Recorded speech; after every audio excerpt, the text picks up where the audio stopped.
Welcome back after 80 days. I know कि 80 days बहुत ही ज़्यादा है, पर यार मैं थोड़ा बिजी था। आज हम बात करेंगे ढक्की भाई उर्फ सादुर रहमान के बारे में। रिसेंटली ढक्की ने 3 महीने बाद एक वीडियो अपलोड की है जिसपे ऑलमोस्ट 12 मिलियन व्यूज हैं ऑलमोस्ट, जिसका टाइटल है I am back from jail after 100 days. ये तो सबको पता है कि ढक्की को गेमलिंग ऐप प्रमोट करने पर जेल हुई थी। रिसेंटली मलेशियन गवर्नमेंट की तरफ से ढक्की को इन्विटेशन आया था किसी प्रमोशन के लिए। 25 को जब मैं सो के उठता हूँ तो मैं बड़ा एक्साइटेड होता हूँ क्योंकि हमने अपने दोस्त वगैरह मेहमान बुलाए होते हैं। हमने अपने घर में दावत रखी होती है, मेरे सब दोस्त आते हैं, बड़ा एंजॉय करते हैं, हम खाना शाना खाते हैं, गपशप लगाते हैं, मेहमान चले जाते हैं। उसके बाद मैं और रूब पैकिंग में लग जाते हैं क्योंकि हमें मलेशियन गवर्नमेंट का एक इवेंट है, उधर से इन्वाइट आया होता है कि ढक्की भाई आप आए हमारे लिए कुछ वीडियोस वगैरह बनाए। पूरे पाकिस्तान से उन्होंने एक मेल और एक फीमेल को चुना है, जिसके अंदर मेल में उन्होंने मुझे चुना है। बाकी कंट्रीज से भी उन्होंने एक मेल एक फीमेल इनवाइट किए हुए थे और मैं बड़ा एक्साइटेड था कि पूरे पाकिस्तान के अंदर से उन्होंने एक बंदा चूज करना है और उन्होंने मुझे चुना। मैं बड़ा ऑनर फील कर रहा। हमने बड़ी जल्दबाजी में पैकिंग की क्योंकि मेहमान आए होते हैं, हमें टाइम नहीं मिलता और मुझे नहीं पता था कि जब हम पैकिंग करके अपने घर से निकलेंगे तो मेरी जिंदगी का सबसे मुश्किल वक्त शुरू हो जाएगा। बस मेहमानों के जाने के बाद इन लोगों ने तैयारी की मलेशिया जाने की, और एयरपोर्ट पर जैसे ही पहुंचे इन लोगों को गिरफ्तार कर लिया गया। मेरे वहमो गुमान में भी नहीं था कि मेरे साथ क्या होने जा रहा है। हम जब पैकिंग करके सामान गाड़ी में रखते हैं, गाड़ी हमारी एयरपोर्ट की तरफ चल पड़ती है। एयरपोर्ट पहुंचते हैं, हम सामान अपना अनलोड करते हैं। रात के 9 बजे के करीब हमारी फ्लाइट होती है। हम काउंटर पे जाते हैं और हमें अपना बोर्डिंग पास मिल जाता है। उसके बाद जहाँ पे इमिग्रेशन होनी होती है, जहाँ पे आपके पासपोर्ट पे एग्जिट स्टैंप लगती है, हम जब वहाँ पे पहुंचते हैं तो वो मेरे से पूछते हैं कि आप पे कोई FIR तो नहीं है। मैंने कहा नहीं। कहता आपका साइबर क्राइम में कोई इशू है क्या? मैंने कहा नहीं। कहते आप हमारे साथ आ जाएं। मैं और रूब एक दूसरे की तरफ देखते हैं कि ये क्या हो गया। हम किसी को ऑन टाइम ज्यादा इन्फॉर्म ही नहीं कर पाते हैं। मैंने ज़िया को सिर्फ मैसेज कर लिया है कि ये इस तरह से इशू हो गया है तो शायद हम फ्लाई ना कर पाए, तो आप प्लीज गाड़ी जो है वो एयरपोर्ट ले आओ और हमें यहाँ से पिक कर लो। हमें लगा कि शायद हमें बस सिर्फ फ्लाई नहीं करने देंगे और हम घर जा सकेंगे। 5-10 मिनट के बाद इमिग्रेशन वाले हमसे हमारे मोबाइल ले लेते हैं, कहते हैं कि इसको एयरप्लेन मोड पे लगा दें और अरूब की तरफ वो इशारा करते हैं कि अगर आप जाना चाह रही हैं मलेशिया तो आप जा सकती हैं। जब अरूब ने कहा कि मुझे ढक्की के बिना नहीं जाना, तो ये उनकी बहुत ही बड़ी गलती थी। ढक्की ने भी मेंशन किया हुआ है अपनी वीडियो में कि अगर अरूब चली जाती तो मेरी फैमिली को मुश्किल प्रोसेस से नहीं गुजरना पड़ता। अरूब ने कहा नहीं, अगर साथ मेरे साथ जा रहा है तो मैं चले जाती हूँ, वरना मैं इधर ही ठीक हूँ। शायद ये मेरी गलती ही, मुझे उसको जाने देना चाहिए था। मुझे हथकड़ी लगा के फिर से NCCI ऑफिस ले जाते हैं और मुझे हवालात में बंद कर देते हैं। उससे नेक्स्ट डे की बात है, मेरी इन्वेस्टिगेशन चल रही होती है। Additional director NCCI Sarfaraz Chaudhary साहब वो अचानक कमरे में आते हैं, मेरी तरफ देखते हैं, कहते हैं कि ए मुंडाई। आईओ कहते हैं हाँ जी। कहते हैं इसको लेके आओ मेरे पास। आईओ हथकड़ी पकड़ता है, मेरे हाथ पे लगाता है और कहता चल। मुझे जब हथकड़ी लगा के एडिशनल डायरेक्टर रूम में लेके जाते हैं तो वहाँ पे 5 ऑफिसर्स बैठे होते हैं। एडिशनल डायरेक्टर सरफराज चौधरी साहब मेरे से पूछते हैं कि तुम कौन से एप्लीकेशन के कंट्री हेड हो? मैंने कहा कि सर मैं किसी एप्लीकेशन का कोई कंट्री हेड नहीं हूँ। वो अपनी कुर्सी से अचानक उठता है, कहता तेरी माँ किधर से आता है पैसा तेरे पास? मैंने कहा सर मैं यूट्यूबर हूँ, मेरे 8 मिलियन सब्सक्राइबर हैं, उधर एडसेंस। अभी मैं बात कर ही रहा होता हूँ। कहता है कि तुम मेरे वतन अजीज के बच्चों को खराब कर रहे हो, क्या करता है तुम्हारा बाप? मैंने कहा जी यूनिवर्सिटी के अंदर प्रोफेसर है। तो कहता तुम इतने क्यों हो? मैं चुप रहता हूँ। वो चीख के बोलते, कहता बोल। मैंने कहा जी सर मैं सिर्फ वीडियोस बनाता हूँ, मैं यूट्यूबर हूँ। माँ बहन की गालियाँ वो देता रहता है। उसने मेरे मुंह पे बहुत जोर का थप्पड़ लगाया। मैं बिल्कुल चुप होकर ऐसे मुंह नीचे करके खड़ा हो गया। तो कहता मुंह ते कर, मुंह ते कर। अभी मैंने मुंह पर किया नहीं था। वो जोर से चीख के कहता मुंह ते कर। अभी मैंने वो मुंह पर किया ही था, उसने मुझे दूसरा थप्पड़ लगाया। मैं वहाँ पे बड़ा हेल्पलेस फील कर रहा कि यार मेरे से ऐसा क्या हो गया। मैं भी ये सोच ही रहा था, उसने मुझे तीसरा थप्पड़ लगाया। मुझे माँ बहन की गालियाँ दी जा रहा है। मैं अपना मुंह नीचे करके खड़ा हुआ हूँ तो मेरे थप्पड़ इधर लगता है, फिर वो कहता मुंह पर कर, फिर मेरा थप्पड़ इधर लगता है। वो मारी गया जब तक उसका दिल नहीं भरा। मैंने तो गिने भी नहीं है कि उसने मुझे थप्पड़ कितने मारे हैं। फिर वो मुझे कहता कि अपनी टांगे बैंड कर। मैंने अपनी टांगे बैंड कर ली। कहता हाथ ऊपर कर। मैंने अपना हाथ ऊपर कर लिया। वो घर में एक वीडियो कॉल लगाता है जो एक बच्चा रिसीव करता है जिसकी एस्टिमेटेड तकरीबन एज होगी 7 साल। एक हाथ में सिगरेट होती है। वो उस बच्चे से पूछता है कि ढक्की भाई को जानते हो? वो बच्चा कहता है जी। वो बैक कैमरा ऑन करता है, मेरे हाथ खड़े होते हैं, टांगे बैंड होती हैं। वो कैमरे से दिखाता है उस बच्चे को कि कौन है ये। कहता ढक्की भाई। तो कहता कि तुम इसके प्रोग्राम देखते हो?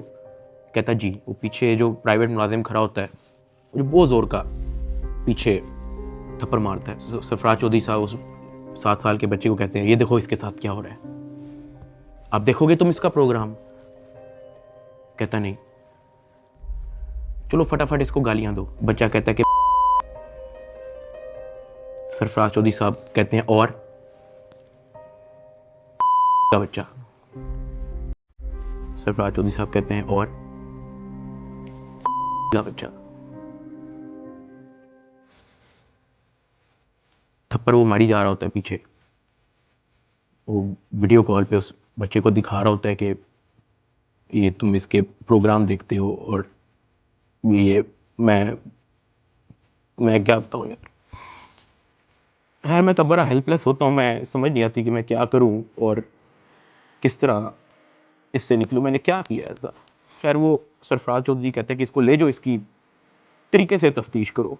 जबकि मैं डे वन को आया हूँ, मैं सब कुछ, मोबाइल का पासवर्ड, मैंने लैपटॉप के पासवर्ड, मैंने जीमेल के पासवर्ड, मैंने एक चीज़ नहीं छोड़ी।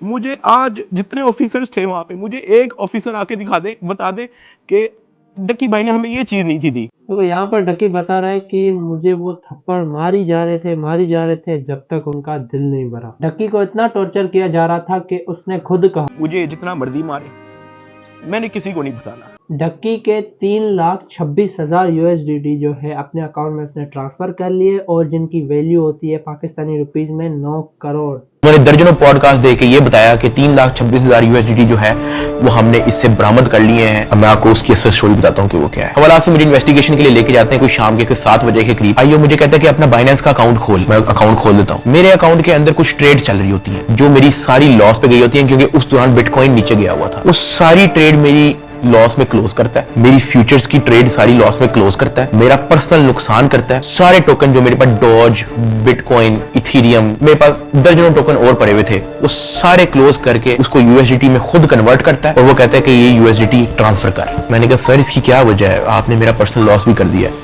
कहता है कि तुझे अपना मसला हल करना है या नहीं करना। मैंने कहा कि सर लेकिन ये 3,26,000 USDT आपने ट्रांसफर क्यों करना है? जो भी आपकी इन्वेस्टिगेशन है आपके सामने, अकाउंट मैंने आपको दे दिया, उसका जीमेल मैंने आपको दे दिया, पासवर्ड मैंने आपको दे दिया, आपने ट्रांसफर इसको क्यों करना है? कहता है तुझे जितना कह रहे हो उतना कर। मेरी 15 मिनट उनके साथ बहस चलती रही कि सर ये पैसे ज्यादा हैं, मुझे आप थोड़ी सी इसकी एक्सप्लेनेशन दे दें ताकि मैं मेंटली रिलैक्स रहूं, मुझे थोड़ा सा बता दें कि ये ट्रांसफर आपके पास क्यों करना है। डकी ने ये जो बात थी वो पूरे इदारे में फैला दी थी। जब तक डकी जेल में था तब तक उन लोगों ने उससे पैसे लेना चालू कर दिए थे, कभी किस चीज़ के कभी किस चीज़ के। कभी बोलते थे कि अरूप पे फायर कर देंगे, कभी कुछ। उन लोगों ने इतने उससे ज़्यादा पैसे लिए, कभी 60 लाख उनकी वैल्यू बनती थी, कभी 40 लाख, तो इतने ज़्यादा उससे पैसे लिए गए 9 करोड़ लेने के बाद भी। हालांकि डकी के पास पूरे पैसे ख़त्म हो चुके थे, उसने उधार ले लेके अपने मामू से इधर उधर से लेके उनको दे दिए थे। डक्की और उसके पूरे फैमिली मेंबर्स के उन लोगों ने बैंक अकाउंट ब्लॉक कर दिए थे। फिर एक दिन एक बंदा आता है जिसका डक्की भाई ने नाम बताया है बिग ब्रदर। उसका नाम उसने रिवील नहीं किया। जिस इदारे के नाम पे वो पैसे लेते थे डक्की से, उसी इदारे का ये बिग ब्रदर बंदा था। जब डक्की वालों को मदद की ज़रूरत होती थी तब तक ये लोग उनकी मदद करते थे। हालांकि डक्की भाई तो बिग ब्रदर को जानता भी नहीं था। एक दिन ऐसे ही बस जेल में वो आया, उससे पूछा कि हाँ डक्की, इन लोगों ने तेरे से कितने पैसे लिए?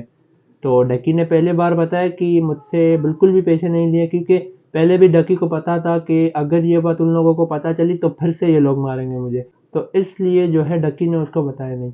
2-3 दिन बाद फिर से वो आया, फिर से डायरेक्ट उसने ये क्वेश्चन किया डक्की से, बिग ब्रदर ने, कि कितने पैसे लिए? तो डक्की ने सब सच बता दिया और उसी को देखते बिग ब्रदर ने उनकी इतनी बेइंतहा मदद की। कि मैं इस वक्त स्टेज पे नहीं हूं कि मैं किसी का नाम ले सकूं, लेकिन I want to thank field marshal Asim Munir sahab and director general of military intelligence, जिन्होंने इतनी प्रोफेशनलिज्म दिखाई और मेरी फैमिली को इस करप्ट माफिया से निकलने में मदद की। और ये जो बिग ब्रदर जिनका मैंने जिक्र किया है, मैं तो जेल में था, मेरी फैमिली को कुछ भी नहीं पता था।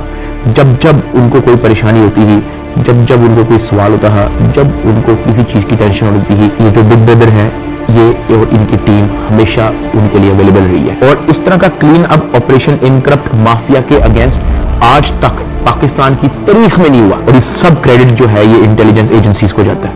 खैर जो भी इन 3 महीनों में हुआ डक्की के साथ, ज़्यादातर तो वो ही जानता है। हमें तो बस इतना ही पता है कि डक्की ने जो है 52 मिनट्स की जो वीडियो बनाई है वो पूरी देखने के बाद हमें जितनी इन्फॉर्मेशन मिली हमने वो आपको बताई। और अगर पूरी वीडियो देखना चाहते हो तो डक्की की आप देख सकते हो, जिस पे ऑलमोस्ट 12 मिलियन व्यूज़ है। हालांकि डक्की की ये बहुत ही ज़्यादा वायरल वीडियो है। तो खैर यार, अल्लाह हाफ़िज़, मिलते हैं आपसे एक और नई वीडियो में, तब तक के लिए यार बाय।